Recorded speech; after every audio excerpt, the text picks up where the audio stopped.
Good afternoon. Welcome to the Midday Mull for Friday, the 26th of June. Continuing to read with Robert Murray McShane's reading plans. Today we are reading Deuteronomy chapter 30.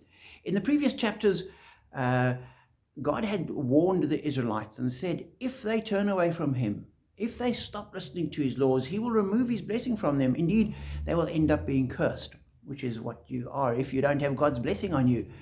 And they would go into exile and they would experience destruction and life would be appalling. And then he says, if you turn back, I will restore you.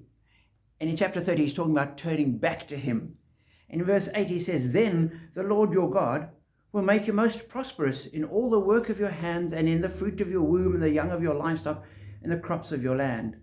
The Lord will again delight in you and make you prosperous, just as he delighted in your ancestors, if you obey the Lord your God and keep his commands and decrees that are written in this book of the law, and turn to the Lord your God with all your heart and with all your soul. And I thought as I read that it's almost self-evident. God gave people laws for their good. And if you've been reading through Deuteronomy 30, or Deuteronomy, there's some of the laws which are a little obscure, like putting parapets around your roof, but there's many of them which are absolutely fitting. And as you read them, you realize if that was how society was ordered, that would be a good society. That would be a society where you don't move the boundary stone of your fields and you look after people's property. It's a society where if you find your neighbor's ox wandering around, you take it back to him. And if you don't know who it belongs to, you look after it until its owner comes, and then you give it back to them. So it's that kind of compassionate society. It's a society that's measured. Look, take your Sabbaths, rest, work well, but take your days off. Get together annually, three times a year, and have a festival.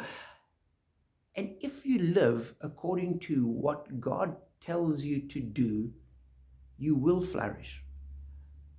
It's when we turn away and we're overcome by selfishness and trying to do things our way, wanting more for myself, that things inevitably fall apart, because I can't have it my way while you have it your way. It doesn't work.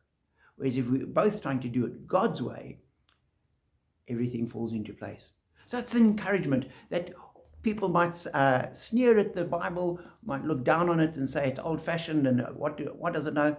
Time and again, throughout history, where people have walked in God's ways, there has been blessing, there has been prosperity, things have been well.